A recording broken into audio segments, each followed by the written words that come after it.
how much sports prepare you for life. Right. Because I actually like, I've been thinking about it lately, because I was just kind of, I think I originally thought about it when I was thinking of like girls playing sports and girls not being able to play sports.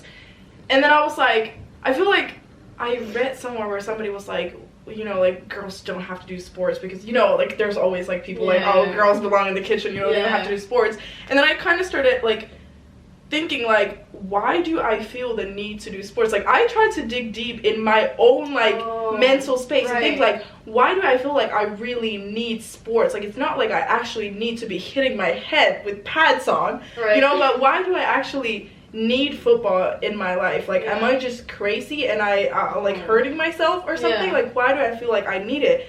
And then I started thinking about the things that I've gained from just from playing sports. Yeah, exactly.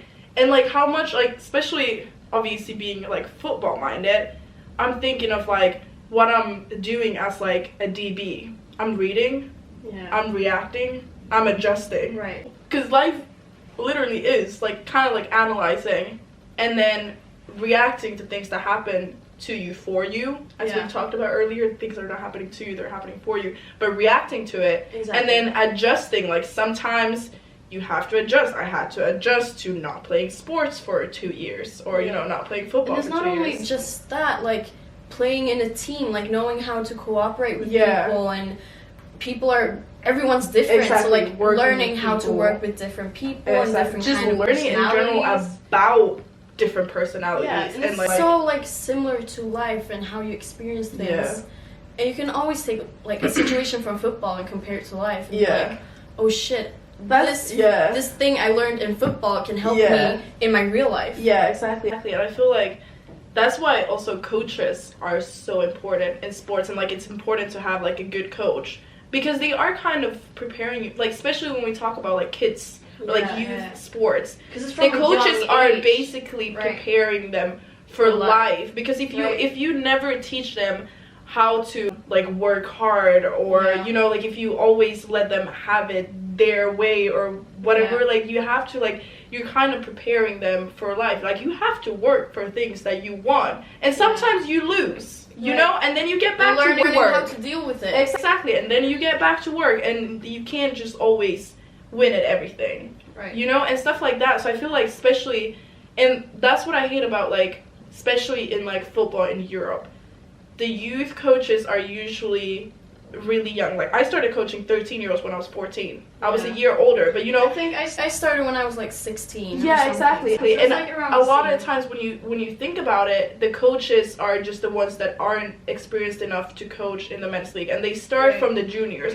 When I feel like in the juniors they need the most guiding. They actually need a person who understands. Like, it doesn't have to mean you need the experience in like football, but have like a mature mind, and understanding that like kids that age are so moldable. Like, whatever you say or show them, they're gonna like snap up really easily. You have to understand how to work with kids, and a lot of coaches don't. And I feel like you also see a lot of like older men like taking it too seriously and like yelling at the kids and stuff, and it's like, these kids are like relying on you in some level. That's like a whole other debate in itself. Like, how do you make kids feel comfortable? To have fun in sports, but still kind of make it serious, because you want them to stay for long. Like, learn them how to be competitive and you know, level, and like reach for the stuff they want. But I think in general, like, how much like sports is really probably one of the like better places to learn like work ethic. You know, like the amount of like work you need to put in to get something, to learn how to be disciplined, you know, learn even just like being on time. You know, like team sports is really like, if you miss the bus, you're gonna miss the game. If you miss the game, you're not starting the next one either. If you know, 10 minutes late to practice, we're running gassers. Exactly. No consequences and you know, stuff like that. So I feel like if like kids who never do sports, like, they're missing out on a lot of life lessons. And I think when it comes to them, like, girls doing sports, there's a lot of like girls not doing sports, or if they are doing sports, like, obviously there's a lot of sports girls can do, and you know, they are supported and stuff, like gymnastics and whatever, But I think it's so important that the young girls actually enjoy what they're doing, because they don't get the same lessons if they don't actually want to be there, because the work ethic is not going to get any better by doing something you don't want to do. Right. You know, because like you don't learn the same lessons. So I think it's so important, and that's why it's not really like, oh, girls have to be allowed to play football because it's so important that they get to bang their heads too. Right. No. But, like, for example, for a kid like me, I used to love doing sports, obviously. Like, in general, I just love doing sports. But it was so different when it was football. Like, I truly, genuinely just loved playing football. And so, when I was playing, like, soccer, my work ethic wasn't at the level that it was once I started playing football. Like, I really wanted to. Yeah, so, like, as a soccer player, I was like, yeah, I'm having fun. I like playing soccer. But I wasn't, like, oh, let me go train, like, outside of practice. You know, like, it wasn't like I'm pushing myself.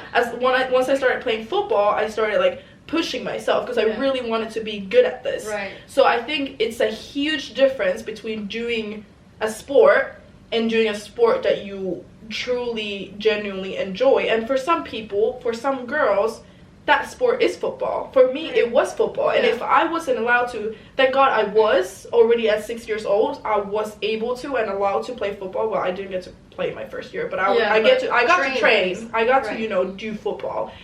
But if I didn't, I don't know, like, if I wouldn't learn the work ethic part and that, at least that fast, you know? So I think for a lot of girls, like, if you think in the States, there's a lot of places where girls don't get to play football. Oh, and so what if that's to your life? Yeah, what if that's the only sport that you genuinely enjoy and you don't get to do that, and then you're made to, you know, do gymnastics or play volleyball or whatever. Yeah, it's just available for you. Yeah, exactly. And like you might hate it or then you might enjoy it, but it's you don't want to push yourself at it. So I think that's like it's actually so important that girls will get to do all the sports that they want to do. Yeah.